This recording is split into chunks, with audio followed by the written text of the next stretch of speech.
ដំណើរកំសាន្តបិទបញ្ចប់ចុងឆ្នាំទី3ហើយក៏ជាដំណើរកំសាន្តដើម្បីធ្វើអារម្មណ៍ប្លែកនៅកាន់គិរីរម្យជាលើកដំបូងរបស់ពួកខ្ញុំដែរ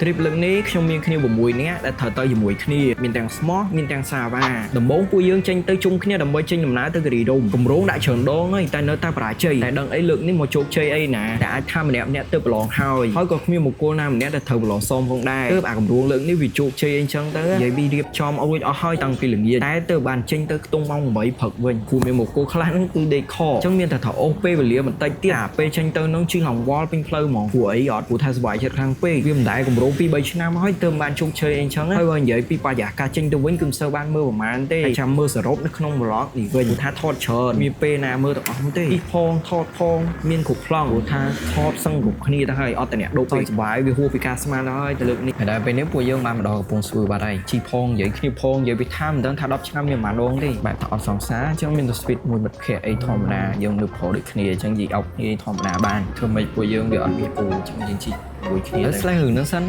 ថាឥឡូវពួកយើងបានមកដល់សាយនាំគ្នាជជែកនេះរឿងទៅខាងលើវិញម្នាក់នាំគ្នាគិតថាទិញអីហើយអញ្ចឹងដើម្បីឡើងទៅដល់លើវាមិនអត់គិតអីច្រើនពេកអញ្ចឹងក៏ចម្បាច់ចិត្តចូលពីលើម៉ូតូម្នាក់ដើម្បីជជែកវែកញ៉ៃអំពីកំណត់គ្នារៀងខ្លួនរហូតដល់សម្រេចចិត្តថាគឺត្រូវនាំគ្នាសម្រេចចិត្តចូលផ្សារដោយទុកឲ្យមិត្តភក្តិខ្លះហ្នឹងនៅមើលម៉ូតូដោយឲ្យស្ដាច់តថ្លៃទៅបានហើយឃើញថានាំគ្នាចូលផ្សារអស់មកសន្ទុះធំហើយតែមិនដឹងថាតថ្លៃដល់កម្រិតណាទេហើយពួកខ្ញុំនៅខាងក្រៅនៅវិញនាំគ្នានិយាយឡើងស្អកកហើយបែកផ្សែងអស់ហើយទើបឃើញថាស្ដាច់តថ្លៃរបស់ពួកយើងគឺបានចេញមកវិញអស់ហើយអញ្ចឹងក៏នាំគ្នារកអីញ៉ាំដើម្បីបំបត្តិស្អកកបន្តិចសិនបានទៅក្រូចអត់វិធានទេប្រសាក់ពេញណាដាក់ពេញណាទៅបាន30%ទៅសតនេះតែបានហើយវាទិញអីនឹងញ៉ាំឲ្យអស់ហើយឥឡូវពួកយើងគឺត្រូវចេញដំណើរទៅមុខទៀតហើយអត់ទាន់ពេលព្រឹកមក10អីចឹងណាដើម្បីរកកន្លែងណាមួយសម្រាប់ឲ្យស្រួលខ្លួនបន្តិចសិនមុននឹងយើងទៅចេញដំណើរទៅមុខតទៀត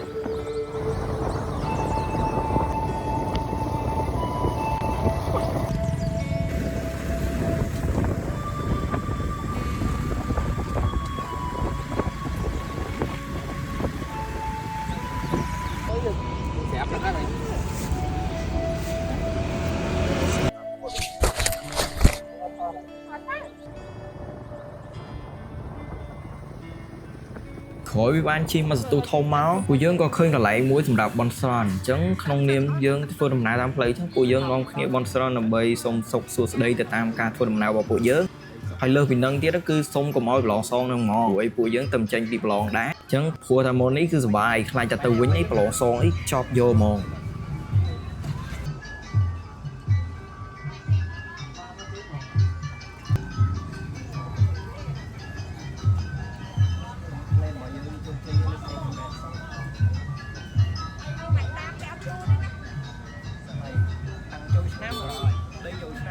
តបមកពួកយើងក៏ធ្វើដំណើរបន្តទៅទៀតនិយាយទៅឃើញថាវីដេអូនេះគឺមានថតផ្លូវច្រើនមែនទែននោះដែលបានទៅថតអញ្ចឹងរៀងថតច្រើនតិចហ្នឹងអ្នកនរនេះហើយអារម្មណ៍ដែលយើងកំពុងតែពុះ control ផងអញ្ចឹងឃើញបរិយាកាសស្អាតទៀតនាំគ្នាថតគ្រប់គ្នាទៅនិយាយទៅអានេះបើតាមអ្នកគេទៅច្រើនដងគេមិនបែរថតអីច្រើនណាស់ដូចគ្នាខ្ញុំអញ្ចឹងទេប៉ុន្តែក្រុមមួយខ្ញុំនេះបានថតច្រើនហើយដើម្បីស្រួលយកមកកាត់ទៅជា vlog អីផ្សេងហើយយើងមើលពីក្រោយអញ្ចឹងរហូតមកទល់ពេលនេះគឺយាម12ហើយក៏នៅតែទៅបានឡើងលើភ្នំទេបរិយាកាសស្អាតខ្លាំងមែនទែនអ្នកនរនេះឃើញហើយគឺចង់ទៅម្ដងទៀតមកចាំមានពេលក្រោយទៅទៀតតែទៅក្រោយអត់សូវថតអញ្ចឹងទៀតទេទៅលើកនេះម្នាក់បើសិនបោកចូលគ្នាទាំងវីដេអូទាំងរូបភាពសឹងតែ1000វីដេអូក្រោមហើយតែគឺម្នាក់នៅសុបាយពេញថតទេអញ្ចឹងអត់ទាន់គិតរឿងឃ្លានទេថាចង់ញ៉ាំនៅណា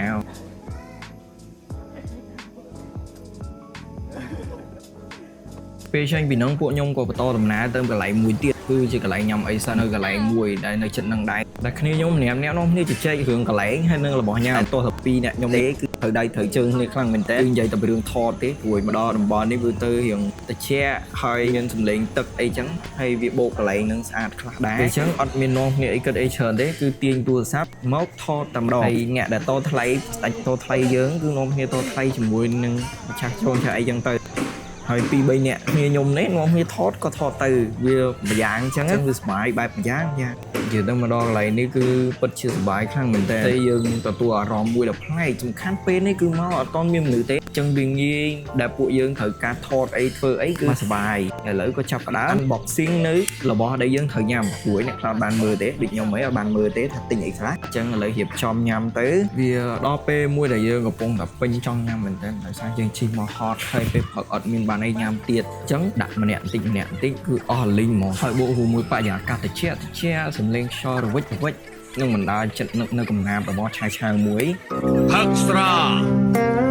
តែងកំណាព្យមួយជីវិតមានប៉ុន្មានតោះ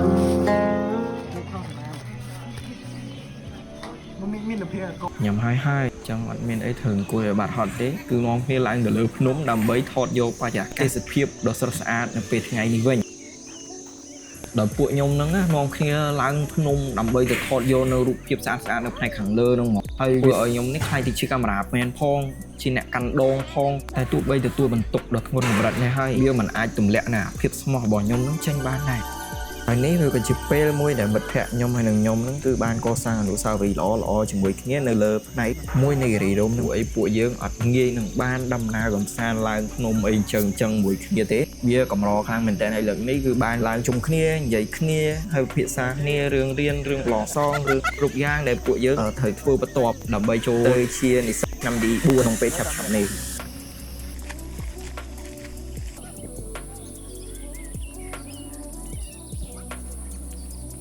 សកម្មភាពគាត់ថតរូប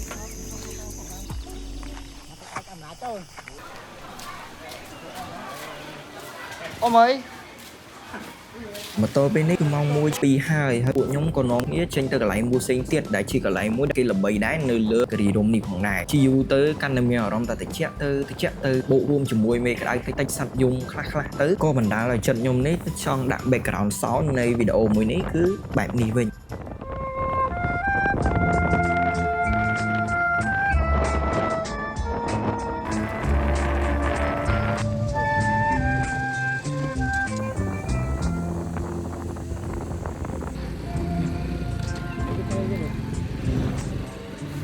ក្រោយពីជីបានមកសន្ទុះធំមកឥឡូវឃើញថាដល់កន្លែងដែលគេនាំគ្នាមកច្រើនហ្នឹងហើយឃើញថាមនុស្សក៏ច្រើនឡានក៏ច្រើនម៉ូតូក៏ច្រើនតែអត់ដឹងថាអ្នកស្មោះដូចក្រុមគ្នាខ្ញុំមកនេះគឺមានច្រើនអត់ដែរទេឥឡូវពួកខ្ញុំនាំគ្នារកកន្លែងសំចតមួយដើម្បីដើរលេងឲ្យសុបាយថែមទៀតព្រោះឥឡូវពោជីលើម៉ូតូនៅឡើយអញ្ចឹងដើររកកន្លែងចតបន្តិចសិន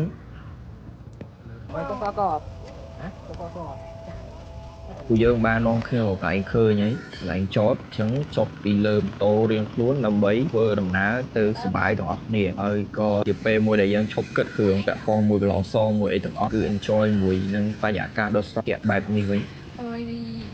ចូលអាឥឡូវយើងមកដល់គិរីរំអីហើយមកចូលស្អីគេសតលំហែរីសតតែគោលមកគឺមកនេះអត់មានដេកទេគឺមកតែនេះទេដើម្បីយើងអាចយកទៅថតដាក់ថានៅការរៀបចំក្រោយយើងជួបគ្នាទៀតអញ្ចឹងណានេះមកគោលម្ដងបែបហ្នឹងទេអត់មានធ្វើអីច្រើនទេតែអត់ស្អាត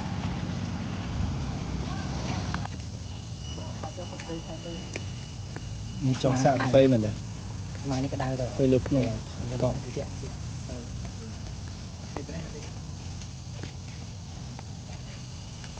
ឡើងទៅលើរថថតនេះក៏បានដែរចាឃើញគេថតអាកន្លែងជាយកន្លែងជិះតងណោះអីគេដើរតាមនេះសិនអីអូដើរទៅចឹងមក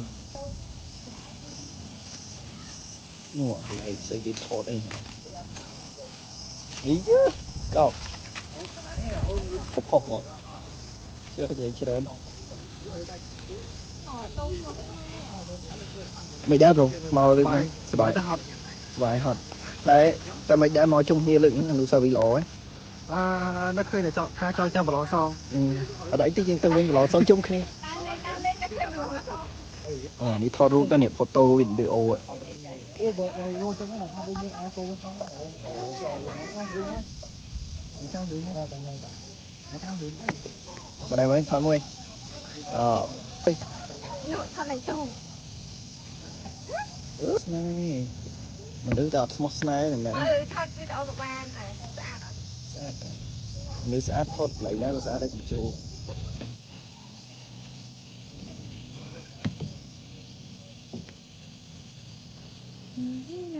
ប្រស្អាតតែប្រណាំមិនធំ អូយចប់ទៅទៀតស្អាតវិញតែភ្លេចតែប្រុសស្អាតឯហ្នឹងតា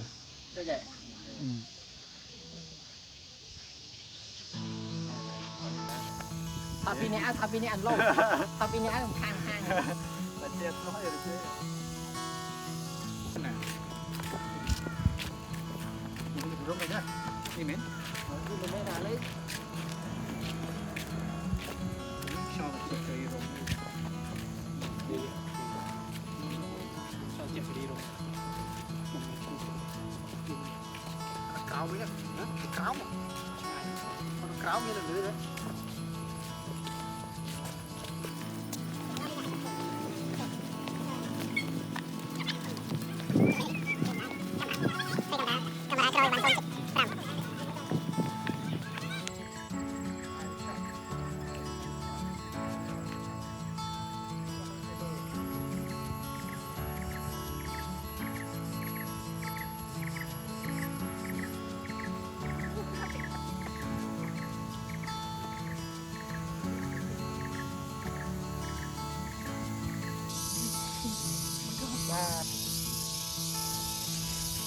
muối có cũng bằng hai mùi muối tí đây muối tí đây cầm làm mình muối tí đâyទៅតាមទៅតាម ឥឡូវខ្ញុំត្រឡប់មកវិញហើយដោយផ្អាកនិយាយមកទៅកុំឲ្យវាអង្វល់ពេកទៅលើវីដេអូមួយនេះវាវែងជ្រុលហើយណាមួយកុំឲ្យស្ដាប់សលេងខ្ញុំវាពេកធុញពេកអ្នកនេះធុញណាមួយវាព្រោះតែសលេងរបស់ខ្ញុំវាអត់សូវព្រោះខអញ្ចឹងទៅពេលនិយាយម្ដងចេះតែមិនហ៊ានហ្នឹងហើយបាទធ្វើឲ្យគេប៉ាសែតឆ្លាញ់រហូតដល់ឥឡូវត្រឡប់មកកាន់វីដេអូរបស់យើងវិញឥឡូវឃើញថាខ្ញុំមកគ្នាញ៉ាំមីយ៉ាងសប្បាយរីករាយខ្លាំងមែនតើខ້ອຍពួកយើងបានដើរអស់តបវាមិនទាន់អស់ខ្លាំងទេដោយសារតែពួកយើងនៅមានកន្លែងផ្សេងទៀតដែលនៅរីរ៉ុំដែលមិនទាន់បានទៅក៏ប៉ុន្តែពេលវេលារបស់ពួកយើងគឺមកដល់ពេលល្ងាចហើយខ្លាចទៅវិញយប់ជ្រៅក៏នាំគ្នាសម្រេចចិត្តថាចុះពីលើភ្នំនៅក្នុងពេលនេះដើម្បីហាប់ទៅដល់ផ្លូវធំនៅវេលាដែលមិនទាន់យប់ដើម្បីងាយស្រួលក្នុងការធ្វើដំណើរផ្សេងៗដូច្នេះ vlog របស់ពួកយើងគឺត្រូវបានបិទបញ្ចប់នៅក្នុងពេលនេះមកដល់ពេលនេះវីដេអូរបស់ពួកខ្ញុំគឺត្រូវបានបញ្ចប់នៅដំណើរសានលើកនេះដូច្នេះអ្នកនរអាចនឹងរងចាំមើលវីដេអូបន្តនៅពេលក្រោយខ្ញុំនឹងព្យាយាមផលិតវីដេអូបន្ថែមទៀតនៅពេលដែលខ្ញុំមានពេលទំនេរគ្រប់គ្រាន់ដូច្នេះនេះជាវីដេអូដំបូងហើយដែលខ្ញុំដាក់សលេង voice record អញ្ចឹងអ្នកនរសូមកុំកានអីសូមអរគុណ រដូវផ្ការីឆ្នាំក្រោយយើងជួបគ្នាទៀតលា